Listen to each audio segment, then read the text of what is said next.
नमस्कार दोस्तों, आइए यूपीएससी जीएस पेपर मेंस 3 का यह प्रश्न देखते हैं। प्रश्न हमारा दिया है, उभरती चुनौतियों से निपटने में वाह अंतरिक्ष संधि जैसे मौजूदा अंतर्राष्ट्रीय फ्रेमवर्कों को सीमाओं पर चर्चा कीजिए। वाह अंतरिक्ष में वैश्विक मानदंडों और शासन को आकार देने के लिए भारत क्या कदम उठा सकता है, इसके बारे में हमें लिखना है। हमारा आंसर 250 वर्ड में होना चाहिए। जितने भी लोगों का यूपीएससी प्रीलिम्स 2026 का एग्ज़ाम क्लियर हो गया है उनको बधाई, और जो 1-2 नंबर से रह गए हैं मायूस ना हो। नेक्स्ट टाइम आप बेहतर प्रयास करेंगे, आपके रिजल्ट भी अच्छे ही आएंगे।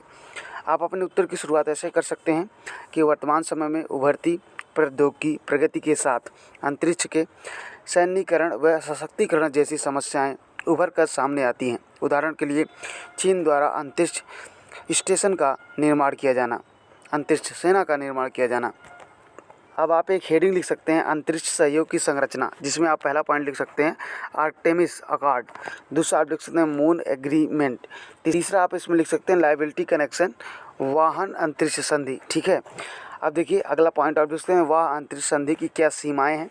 पहला इसमें आप लिख सकते हैं, यह बाध्यकारी दायित्व उत्पन्न नहीं करती। ठीक है, दूसरा आप लिख सकते हैं, यह केवल वेपन ऑफ मास डिस्ट्रैक्शन के अंतरिक्ष में प्रयोग को रोकती है, न कि सभी प्रकार के हथियारों के प्रयोग पर। ठीक है, तीसरा आप लिख सकते हैं, उभरती प्रौद्योगिकी पर विनिमय नहीं है, उपग्रह आधारित सैन्यीकरण। ठीक है, चौथा पॉइंट आप लिख सकते हैं, अंतरिक्ष में निजी सहयोग संबंधित प्रावधान न होना, परिणामतः अंतरिक्ष दौड़ में स्टारलिंक जैसी कंपनियां की भागीदारी अधिक है। ठीक है, पांचवा आप लिख सकते हैं, संधि के प्रावधानों का पुराना होना व अव्यवहारिक हो जाना।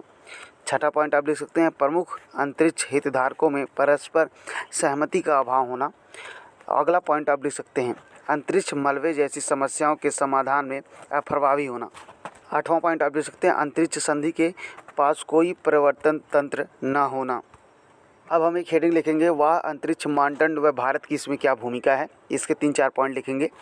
पहला आप लिख सकते हैं, महत्वपूर्ण अंतरिक्ष शक्ति के रूप में भारत, मिशन शक्ति, चंद्रयान 3, मार्स ऑर्बिटर महत्वपूर्ण अंतरिक्ष सहयोग हितधारक हैं।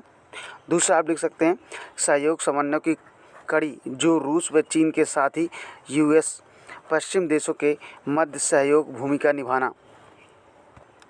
तीसरा पॉइंट आप लिख सकते हैं, दक्षिण सहयोग यानी कि ग्लोबल साउथ की आवाज़ को वैश्विक अंतरिक्ष मानकों में स्थान दिलवाना, भारत की अहम भूमिका है इसमें। चौथा पॉइंट आप लिख सकते हैं, अंतरिक्ष परिसंपत्ति की सुरक्षा पर वैश्विक सहमति निर्माण में भूमिका का निर्वहन करना। अब इतना सब लिखने के बाद आप अपने उत्तर का अंत ऐसे कर सकते हैं, जैसे कि ब्रॉडलैंड आयोग के अपनी रिपोर्ट में अंतरिक्ष को मानव मात्र की साझी संपत्ति माना है, उसी भावना के साथ शांतिपूर्ण अंतरिक्ष सहयोग समय की मांग है। Thank you so much for watching this lecture.